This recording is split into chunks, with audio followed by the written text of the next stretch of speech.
Et salut à toi, amis amateurs d'automobile et de marques ambitieuses qui ont les dents qui rayent le parquet. Aujourd'hui, à l'invitation de Kia France, que je tiens ici solennellement à remercier, nous allons avoir la chance de prendre le volant de cette incroyable Kia EV6.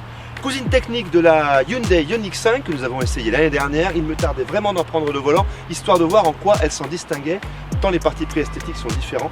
On a vraiment l'impression ici d'être en présence d'un vaisseau spatial, un volant, c'est un truc. Papa, ils vont vite débarquer. Là, regarde les aliens, ils vont bientôt débarquer. Vite, cours! C'est hyper bien fait. Mais on craint rien, Pauline, nous aussi, on a un vaisseau spatial. En axe. Suite. Futuriste, inspiré, novateur, les adjectifs me manquent pour qualifier ce style incroyable. Quand les impératifs aérodynamiques et le design se rencontrent, ils accouchent d'une superbe auto aux proportions inédites mais parfaites, aux courbes suggestives et aux détails soignés. Elle attire tous les regards et la curiosité des passants qui m'ont souvent interpellé pendant cette semaine d'essai. C'est un signe qui ne trompe pas. J'aime sa face avant agressive et sa signature lumineuse très classe, et cette partie arrière incroyable avec des hanches très marquées qui m'évoquent, par certains côtés, les productions Porsche ou Aston Martin. J'adore la continuité des lignes entre le profil et les feux arrière, intégrés très intelligemment dans le béquet. Le toit suspendu est un classique, mais son prolongement avec un aileron très travaillé apporte une touche très originale. Enfin, le vitrage enveloppant et sans rupture m'évoque la visière d'un casque et contribue à rendre le V6 dynamique, même à l'arrêt. Elle dégage tout à la fois sportivité, élégance, raffinement et modernité. Pour moi, c'est un sans faute absolu. Pour la petite histoire et pour les plus cinéphiles d'entre vous, sachez que cette voiture figure au générique du film Venom 2 avec Tom Hardy. Il est évident que son esthétique particulière n'y est pas pour rien. Quoi? Papa, Venom! Non mais j'allais le dire, mais t'étais pas... Mais t'es pénible, papa, c'était à moi de m'en charger! Oh là là, mais... Il est susceptible, on dirait son père. La suite. Avec près de 2 tonnes à vide, j'avais peur que le ramage ne soit pas à la hauteur du plumage. Alors c'est évident que sur des routes à tendance gramouillée, comme lors de notre semaine d'essai, le sous-virage va se faire sentir quand on attaque un peu fort et que la prise de roulis, maîtrisée mais présente, calme quelque peu les velléités sportives du conducteur. Mais franchement, elle fait le job avec talent. Notre version d'essai était chaussée de surcroît de pneus hiver qui enlèvent en général un peu de dynamisme. La hauteur des flancs conséquents permet en tout cas de préserver le confort qui s'avère absolument remarquable. C'est une propulsion et à ce titre, elle permet de profiter d'un dynamisme bien agréable, notamment en sortie de virage en mode sport où la poussée très franche permet de faire gentiment se dandiner le train arrière. Bon, ça, c'est pour le quart d'heure rigolade. Une fois calmé, le conducteur profite d'un châssis rigoureux, d'un train avant précis, guidé par une direction irréprochable, mais trop peu informative à mon goût. C'est hélas la norme désormais, mais cela n'a pas gâché mon plaisir. Le V6 est surtout une formidable machine à rouler, extrêmement équilibrée et infiniment confortable, silencieuse, sans jamais générer le moindre bruit d'air. C'est du grand art.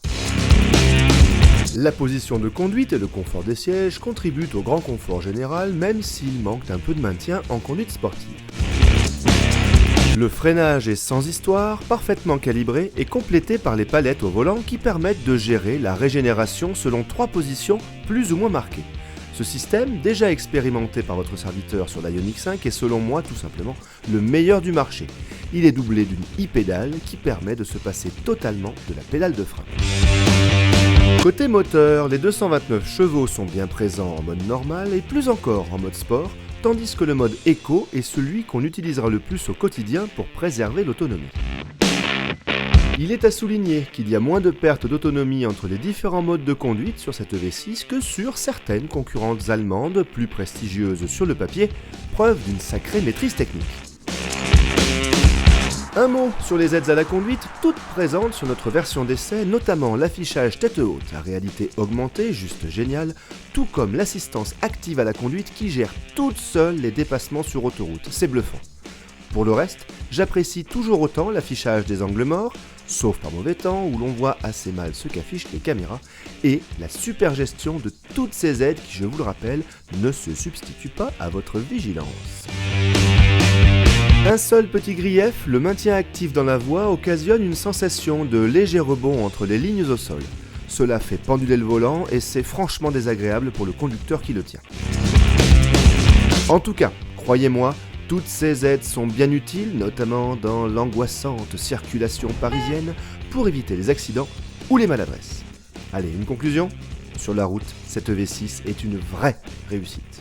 Par contre, je ne sais absolument pas où je me trouve actuellement, mais ils viennent de m'annoncer que nous perdions tous les followers qui ne s'intéressent pas à l'automobile.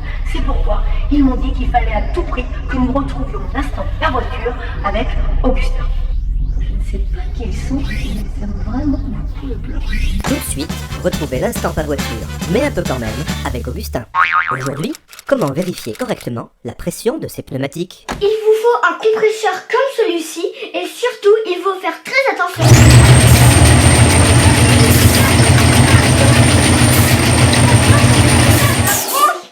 Alors surtout, si vous avez bien écouté ce conseil, il n'y a rien à craindre.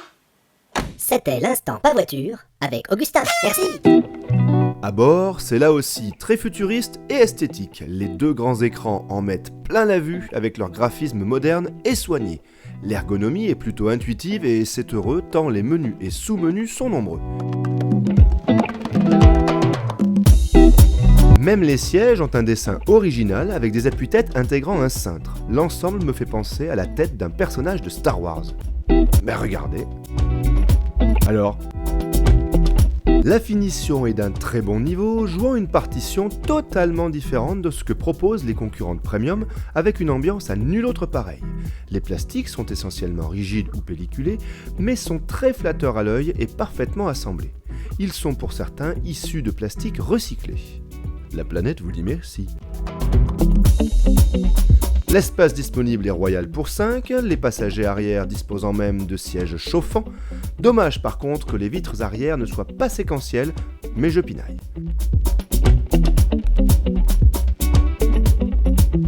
Les rangements sont nombreux et souvent revêtus de moquettes. C'est joli et en plus, ça évite les petits bruits. Le coffre propose un volume conséquent, confirmant ainsi la vocation familiale de l'EV6. Belle et pratique à la fois, elle sait vraiment se rendre très désirable. Avec cette EV6, on a vraiment l'impression, tant à l'extérieur qu'à l'intérieur, de conduire un véritable concept car. Et pour moi, l'électrique, ça doit être ça. C'est proposer à l'automobiliste d'entrer dans, comment dire, Un monde nouveau. un monde nouveau. Ouais, c'est ça, c'est Pauline, ça. exactement. Et puis en plus, ça c'est une idée. En plus. Oh là là.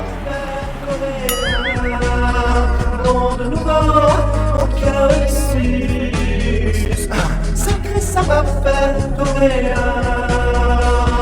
Zéro, pas d'émission nocive. Et la recharge est pas chère, mais combien? Presque rien, presque rien, presque rien.